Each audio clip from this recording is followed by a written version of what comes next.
Bienvenidos a un nuevo episodio de Impuestos y Chocolate, Impuestos para Degustarnos. Mi nombre es Mario Archila y como siempre, ahora antes de empezar, pues los invito a que se suscriban y le den clic a la campanita. Hoy vamos a tratar el tema de derechos del contribuyente. Vamos a ver un par de esos derechos del contribuyente que son importantes de conocer y que tienen algunas implicaciones, principalmente en el momento de las fiscalizaciones que hace SAT.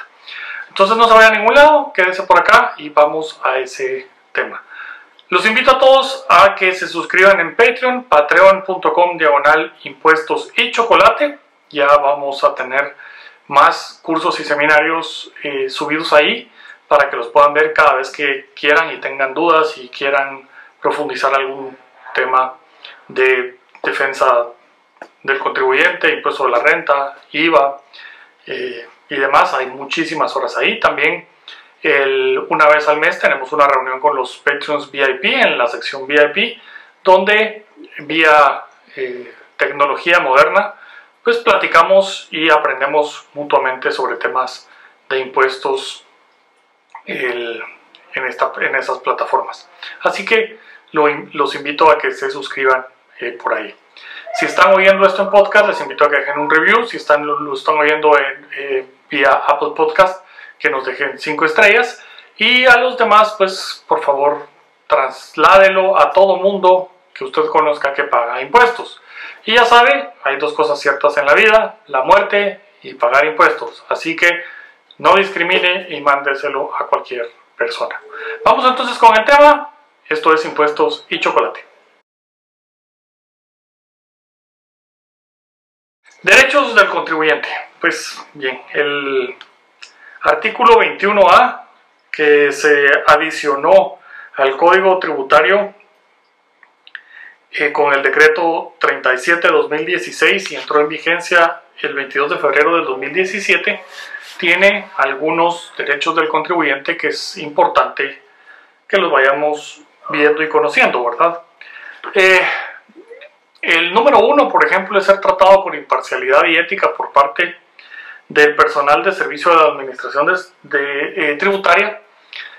Nos da una pauta de algo muy muy interesante a considerar. Hay cosas que, y lo discutíamos con algunos colegas, que requieren que el contribuyente los pida y sea de acceso únicamente a solicitud.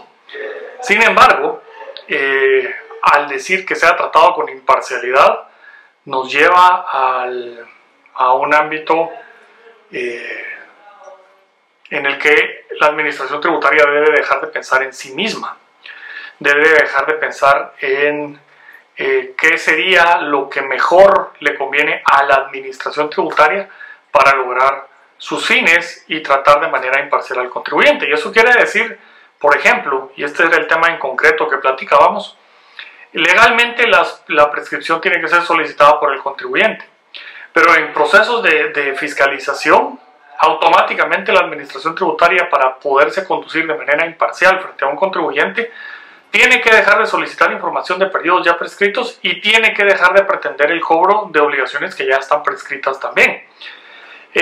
Otro tema para actuar con imparcialidad y ética es que si está a punto de prescribir algún proceso de fiscalización, el tratar de buscarle un tema penal, por ejemplo, o un tema interruptivo de la prescripción, como lo han hecho en algunas ocasiones en el pasado, de pretender que porque había una copia no legible de algo, decir que no se entregó y eso impide la fiscalización, e ir con un juez de lo económico coactivo para hacer un diligenciamiento de estos requerimientos a través del procedimiento de diligencias de urgencia, y con eso pretender que esté interrumpida la prescripción. Por ejemplo, desde mi perspectiva, es actuar sin ética y sin imparcialidad.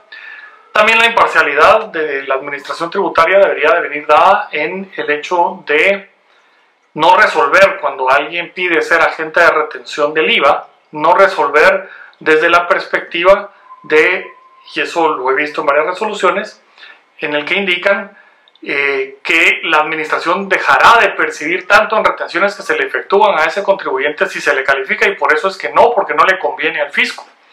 Pero la imparcialidad, entonces acá, que ya está legislado, o sea, la imparcialidad debió haber sido un valor que un funcionario público siempre debe tener presente, principalmente porque la imparcialidad viene del lado de la justicia y la equidad tributaria, que son mandatos constitucionales. Pero en este caso ya está legislado como un derecho del contribuyente a ser tratado de esa manera, por lo que esas resoluciones rompen con la imparcialidad hacia el contribuyente, que es obligatorio. Entonces, digamos, ese es el primer derecho como tal que tenemos que tener. Luego el 2, que dice que es derecho del contribuyente garantizar el carácter reservado de los datos personales, informes, antecedentes tributarios u otros obtenidos por la administración tributaria en los términos previstos en la ley. ¿Esto qué quiere decir? El contribuyente entrega datos a la administración tributaria bajo la idea de que serán confidenciales.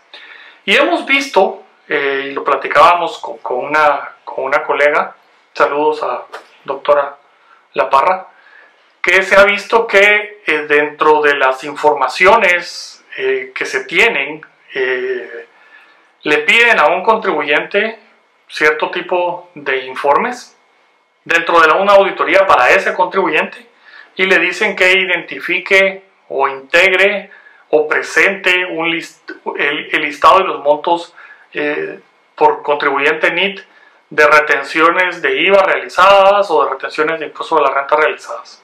Y luego llega un requerimiento de cobro, o llega totalmente ya una fiscalización hecha del lado del contribuyente al que le retuvieron, en el cual lo que se indica es que obtuvieron información del lado de terceros y esa información dice que no han pagado, y por lo tanto ahí está. Hay un procedimiento específico para pedir información de terceros, que no es cuando el contribuyente entrega una información de manera directa, y no es tampoco por los informes de inventarios o por el asistelibros o eso, que esa información puede ser usada en contra, porque viola ese artículo, los 30A, 30B, que tiene el Código Tributario, y eso viola también la Constitución en cuanto a que la información recibida por el contribuyente, la administración tributaria la tiene como recibida bajo reserva de confidencialidad, y eso implica la información con terceros. El 5, voy a saltar algunos. El 5, realizar todas las peticiones y cuestiones que formulen en los procedimientos de aplicación de los tributos.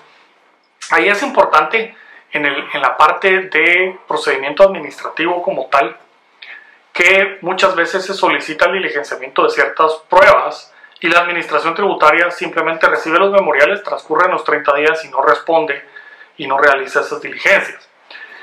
Si bien está ya obligada a realizar las diligencias porque está en la parte de los procedimientos, aquí es un derecho del contribuyente a que la administración tributaria haga esos procedimientos de prueba.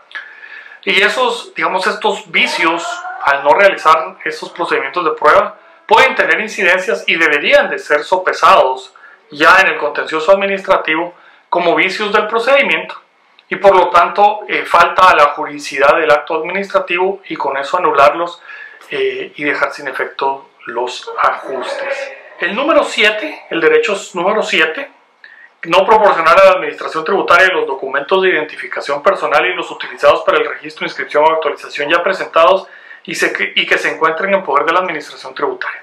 Pues les cuento un caso muy reciente en el que recibimos del lado de un cliente una notificación de un requerimiento de información, y tenía requerimientos y solicitudes de este tipo de documentos.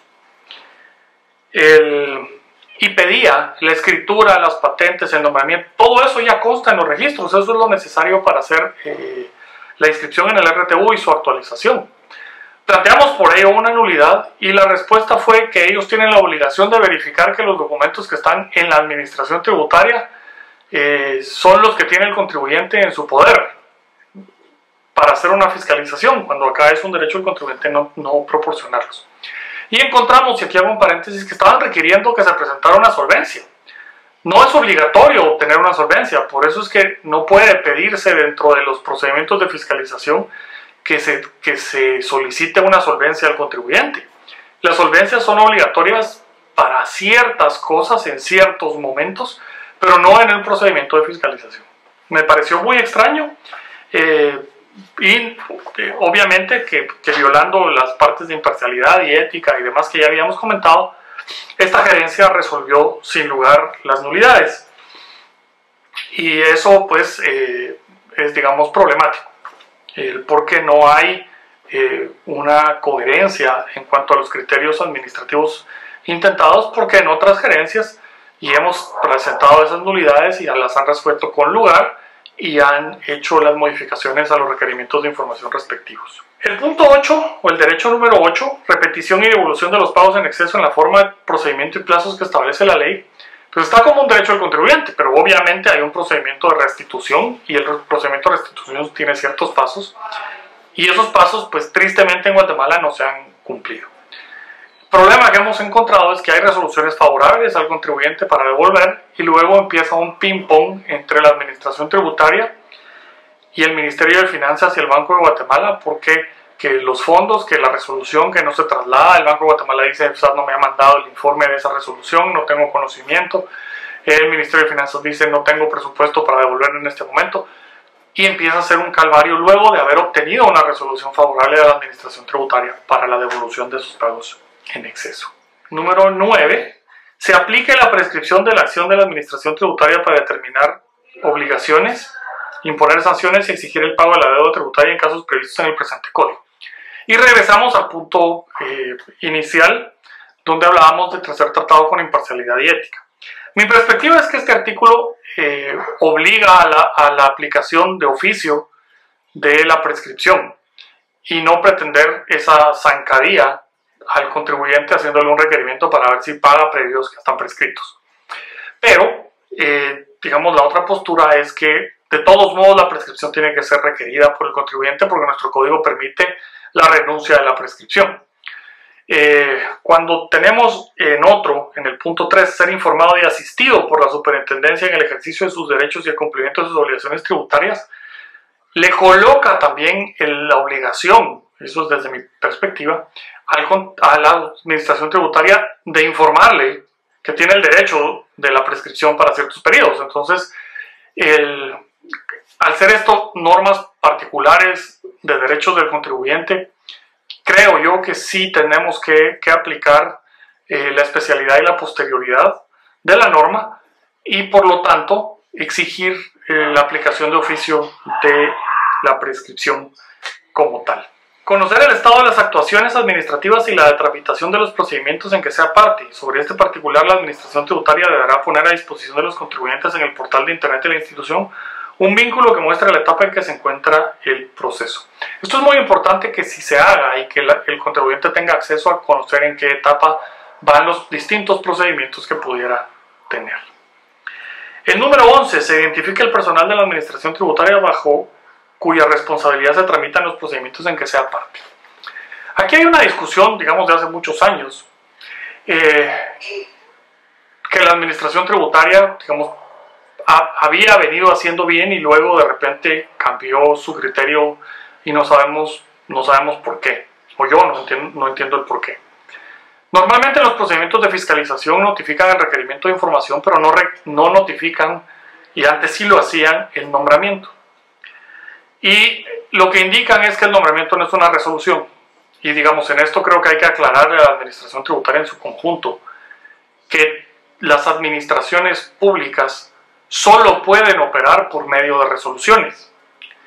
Y hay de diferentes tipos de resoluciones. Y el nombramiento es un acto administrativo que está contenido en una resolución y donde dice se nombra a estas personas para que realicen la auditoría sobre estos impuestos en estos periodos. Eso que es el nombramiento, eso es una resolución. Y para que surta efectos ante los contribuyentes, ante los administrados, esa resolución, ese nombramiento, tiene que ser notificado. Está en el Código Tributario que toda resolución para que surta efectos frente al contribuyente tiene que ser notificada. Por lo tanto, cuando hablamos aquí de que tienen que identificarse, se tienen que identificar en dos vías. Vía A, con su identificación, carnet y demás, que son funcionarios o empleados de la administración tributaria, y B, que tienen la delegación administrativa para poder acceder a la información del contribuyente. Porque recordemos que solo la administración tributaria tiene esas posibilidades y el único que tiene la representación legal de la administración tributaria es el superintendente, quien la puede delegar por vía mandatos y por actos administrativos. Por eso es que el superintendente delega en las gerencias esa representación y luego las gerencias designan a las personas que pueden hacer los actos en particular. Pero eso es una resolución. La administración, ese papel que se hace internamente, donde se le designa luego de los procedimientos internos, que son resoluciones de trámite, y todo es resolución. Si ese nombramiento no es una resolución, entonces son actos ilegales. Porque la administración tributaria, igual que la administración pública que todas, solo puede actuar por medio de resoluciones. El número 12, y en este me voy a quedar porque es el último que voy a tratar hoy, nos quedan unos cuantos, pero esos creo que son los más importantes. Ser informado al inicio de las actuaciones de control o fiscalización sobre la naturaleza y alcance de las mismas, así como de sus derechos y obligaciones en el curso de tales actuaciones, ya que las mismas se desarrollen en los plazos de ley. Y esta información de las actuaciones, el alcance y demás, son dos tipos de documentos. Uno, el nombramiento, porque ahí está qué impuestos, qué periodos van a ser fiscalizados. Y dos, los manuales de fiscalización, porque ahí están los alcances y la información que tengo que presentar y la manera que lo tengo que hacer, qué es lo que ellos están buscando. Entonces, si yo no conozco los manuales de administración que están considerados confidenciales, lo cual es contrario a cualquier naturaleza de una administración como tal, y tampoco conozco el nombramiento, este derecho no se cumple. Y eso al final de cuentas está violando el debido proceso, porque yo no tengo cómo en la fase de auditoría ejercer el control sobre los auditores respecto a que están actuando dentro del marco de sus atribuciones. Y creo que son vicios que tenemos que ir corrigiendo conforme va avanzando, para lo cual, digamos, la administración tributaria tiene que verdaderamente tomar ese rol de imparcialidad y ética frente al contribuyente y alinear sus procedimientos y eliminar esos vicios que vienen de años atrás, porque esta reserva de ese tipo de documentos no es esta administración, no es la actual, ni es la administración anterior a cargo del licenciado Abel Cruz, sino que viene de años atrás y sostenida en la anterior a la del licenciado Abel Cruz. Entonces, son vicios que no tienen razón de ser y que deben ser modificados. Eso ha sido por hoy. Los espero la próxima en Impuestos y Chocolate. No se olvide suscribirse, no se olvide darle like, no se olvide seguirnos en Facebook también, Impuestos y Chocolate, en el blog impuestosychocolate.com, y los que ahí han estado pendientes también en el podcast, Consortium Conecta, en las diferentes plataformas. Mi nombre es Mario Archila, ha sido un gusto, hasta la próxima.